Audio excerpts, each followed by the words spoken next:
संध्या काल का समय था।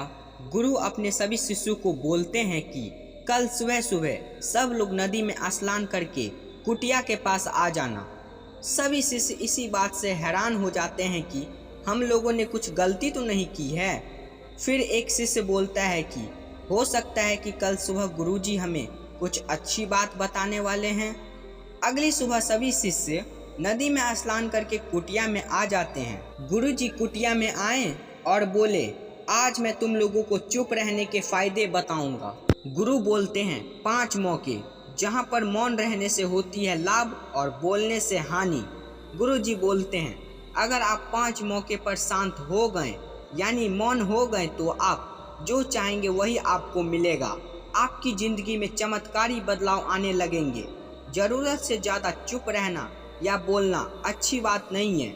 जैसे जरूरत से ज़्यादा धूप निकलना या फिर बारिश हो जाना दोनों ही कष्ट देती है, उसी तरह ज़्यादा बोलने से भी नुकसान होती है। गुरुजी बोलते हैं पहला ऐसा मौका जहां पर चुपचाप रहना चाहिए।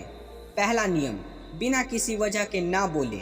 गुरुजी बोले अगर आपके पास कोई तथ्य नहीं है तो आपको चुप रहने में ही फायदा है, क्योंकि चुप रहने से नई कोशिकाओं का हमारे शरीर में निर्माण होता है और इससे ज्ञान भी अर्जित होता है। बोलने में भलाई वही है जहां आपको किसी चीज़ के बारे में ज्ञान प्राप्त हो। अगर आप बिना किसी वजह के बोलते हैं तो आपका उस जगह पर मजाक भी उड़ सकता है। अगर आपके पास पूरी जानकारी नहीं है तो आपका मजाक तो उड़ना तय है और साथ साथ लोगों का विश्वास भी आपके ऊपर से हट जाएगा। इसलिए ऐसी जगहों पर चुप रहने में ही भलाई है। गुरुजी ने आगे कहा, दूसरा नियम जहां पर व्यक्ति को चुप रहना चाहिए। क्रोध करने वाले व्यक्ति जब अपना या सगा संबंध आप पर क्रोध कर रहा हो तो आपका वहां पर चुप रहना चाहिए ताकि सामने का बलून पूरी तरह से फूट जाए। आप यदि सही हैं तो उनसे कभी भी माफ़ी न मांगे और चुप रहकर ही वक्त का इंतजार करें। वो खुद आपसे माफ़ी मांग लेगा जब उसे अपनी गलती का अनुभव हो जाएगा। बस समय का इंतजार करें। गुरुजी आगे बोलते हैं अगर आपका कोई सगा संबंधी आप पर गुस्सा कर रहा हो और आप शांत हैं, कुछ नहीं बोल रहे हैं तो ये आदर सम्मान देने की निशानी होती है।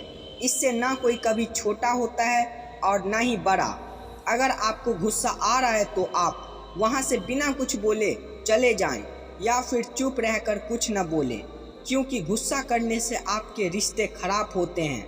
अगर आपको ज़्यादा गुस्सा आए तो आप एक काम कर सकते हैं, ध्यान करने का प्रयास कर सकते हैं। गुरुजी ने कहा अगर आप रोजाना ध्यान करते हैं तो आपके शरीर में जो गुस्से का हार्मोन है उसे ध्यान के माध्यम से कम कर सकते हैं। गुरुजी ने कहा तीसरा नियम जहाँ पर व्यक्ति को चुप रहना चाहिए, वहाँ पर आपको चुप रहना चाहिए जहाँ पर उस बात को लेकर कोई संबंध ना हो। अगर आपका किसी मुद्दे से कोई संबंध ना हो तो वहाँ पर आपको चुप रहना ही सही है, क्योंकि अगर आप दूसरों के मुद्दे पर बोलते हैं तो ये आपके लिए अनिष्टकारी होगा। इससे केवल आपका ही नुकसान है। जब 2 लोगों के बीच बात चल रही है तो उसमें टांग न लड़ाएं। गुरुजी ने कहा 5वां नियम जहाँ पर व्यक्ति को चुप रहना चाहिए।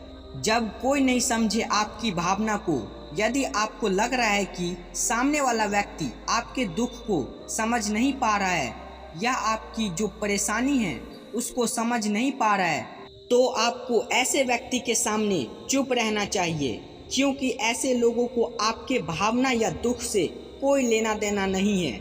ऐसे लोगों को अपना सीक्रेट बताकर आप खुद पछताएंगे। इसलिए किसी को अपने अंदर की बात न बताएं। इतना कहकर गुरुजी बोले, शिष्य बस आज के लिए सिर्फ इतना ही काफ़ी है।